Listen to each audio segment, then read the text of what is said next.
முல்லைத்தீவு மாவட்டத்தில் இருக்கிற கைவேலி புதுக்குடியிருப்பு பகுதியில் வசிக்கும் முன்னாள் போராளியான குணசிங்கம் கசேந்திரன் என்பவர் இலங்கையின் மிகவும் உயரமான மனிதர் என்று பெருமைய தன்வசப்படுத்தியிருக்காரு. இவர் 7 அடி 2 அங்குலம் உயரத்தின கொண்டிருப்பதால இலங்கையின் தற்போது உயரமான மனிதனா இடம் பிடிச்சிருக்காரு. 2 பிள்ளைகளுக்கு தந்தையான 45 வயதுடைய இவர் முச்சக்கர வண்டி ஓட்டுநரா இருக்காரு. இது குறித்து அவர் கருத்து தெரிவிக்கையில், எனது உயரம் செல்லங்கால உயரம் அங்கீகரிக்கப்பட்டது.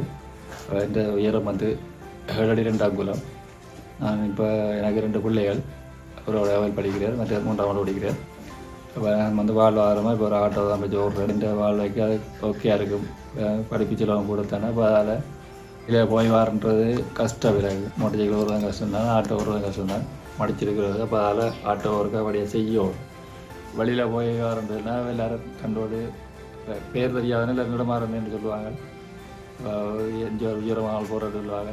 இப்போ போய் டவுன் படி இறங்கினாலே உயரமாக நினைக்கிறத போட்டு சில பேர் கோட்டு எடுக்க கேட்பாங்க, சில பேர் என்னென்ன வளர்ந்து கேட்பாங்க. அப்படி சில பேர் ஜோக்கு அடிப்பாங்க, சில பேர் கப்பியாக கதைப்பாங்க. அப்படி இருக்குது இதில் வயல். அதனால் இப்போ பிரச்சனை இல்லை. இப்போ நம்ம வழியில் போய் வர குறைவு எனக்கு எல்லா பக்கத்தில் இப்போ எனக்கு ஓகேயா இருக்குது. அப்புறம் அதால் இப்போ எங்கள் ஏரியாக்குன்றதால பிரச்சனை இல்லை, எல்லாருக்கும் தெரியும். வழியிடங்களை போனால் தான் நான் கொஞ்சம் எல்லோரும் உன்னிப்பாக பார்க்குற ஓடுறது இருக்கு. எங்களை தமிழ் ஏரியாக்களை போனால் எங்கள் இப்போ நடைமுறை லைனில் போடலாம், லைனாக போகணும்.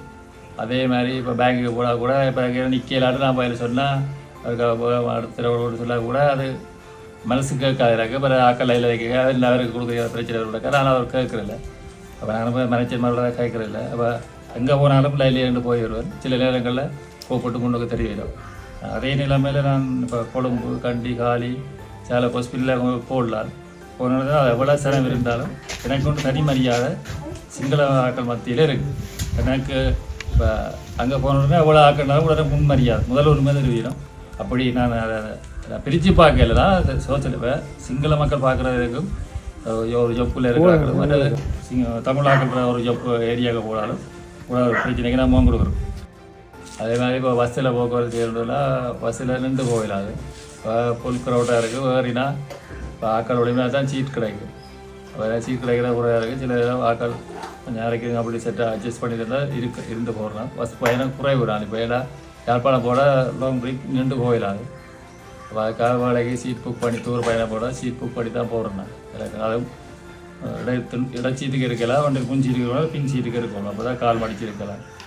அப்படி தான் புக் பண்ணி போகிறேன் நான்.